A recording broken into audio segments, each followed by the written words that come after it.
Hello मेरे प्यारे प्यारे दोस्तों, please subscribe my channel to make me happy. की बात है, एक जंगल था।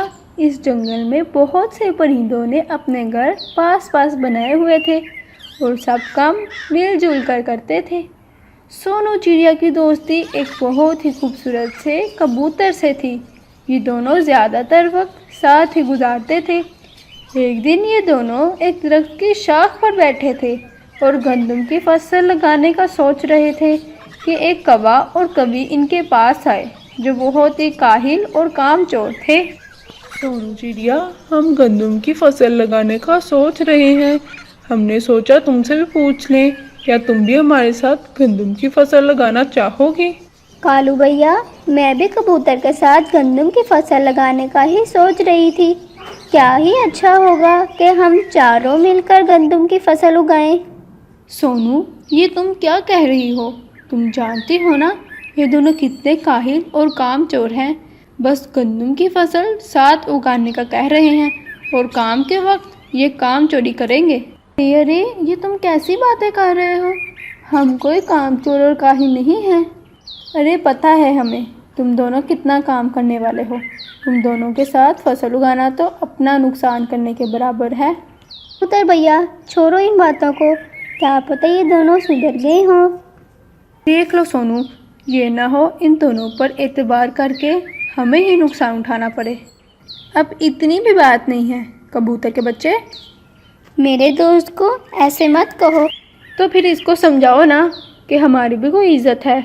इज्जत, वो भी तुम दोनों की।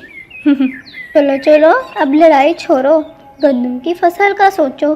उसके लिए गंदम के दानों का इंतज़ाम कैसे करना है। गंदम के दानों के बगैर तो फसल नहीं उगेगी। अरे तुम फिक्र मत करो, हमें पता है कि गंदम के दाने कहाँ से मिलेंगे। हम वहीं से ले आते हैं। हाँ तो फिर कहाँ से मिलेंगे दाने? जंगल के बीचों बीच एक तोता है, उसके पास गंदम के ज़खायर मौजूद हैं। हमें सिर्फ उस तोते के पास से ही फसल के दाने मिल सकते हैं। चलो फिर हमें देर नहीं करनी चाहिए। हाँ, अगर हम वक्त पर फसल उगाएंगे तो हमारी फसल भी बहुत अच्छी होगी। चलो फिर चलते हैं। तोते भैया, हमें गंदम के कुछ दाने चाहिए हैं। हमें अपनी गंदम की फसल उगानी है। और जैसे ही हमारी फसल उगेगी, इसमें से हम आपके दाने वापस कर देंगे। इस बात की क्या गारंटी है कि तुम लोग दाने वापस कर दोगे? हमारा यकीन करें, हम अच्छे पक्षी हैं। हम कभी भी किसी के साथ बुरा नहीं करते। जी हाँ, हम वक्त पर ही आपके दाने वापस करेंगे। फिर तोता कुछ सोचने लगता है। तोते भैया, फिर आपने क्या सोचा है? ठीक है, इसमें गंदम के बहुत ही अच्छी क्वालिटी के दाने हैं, ये वाले लीजिए। अब सबकी फसल बहुत अच्छी होगी। फिर सब परिंदे गंदम के दाने लेकर अपने अपने खेत में जाते हैं। कालू कौवा, कवि और कबूतर चिड़िया का खेत तकरीबन पास पास था। फिर चिड़िया कबूतर अपने खेत में दाने लगाते हैं और कालू कौवा कवि अपने खेत में। और फिर कुछ ही देर में रात हो जाती है। सोनू चिड़िया, अब हम घर जाते हैं। वैसे भी हम बहुत थक गए हैं, फिर सुबह सवेरे ही काम पर आ जाएंगे।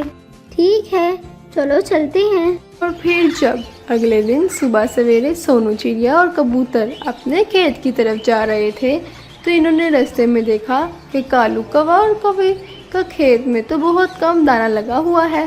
देखा सोनू चिड़िया, मैंने कहा था ना, ये काहिल है। अच्छा हुआ हमने इनके साथ फसल नहीं उगाई, वरना काम इन्होंने कुछ करना नहीं था और गंदम लेने आ जाना था। सही कहा था तुमने कबूतर भैया। और फिर चिड़िया और कबूतर अपने खेत में जाती हैं। जहाँ कल दाने लगाने वाले रह गए थे, वहाँ दाने लगाती है और अपनी फसल का खूब ख्याल रखती हैं। जबकि कालू कौवा और कवि अपनी फसल में दाने तो लगा ही लेती हैं बड़ी मुश्किल से, लेकिन फसल का ज़रा भी ख्याल नहीं रखती। एक दिन हर रोज़ की तरह जब कबूतर और चिड़िया अपने खेत में आए, तो इन्होंने देखा कि इनकी फसल को कोई कीड़ा लग गया है। ये देखकर चिड़िया बहुत परेशान हुई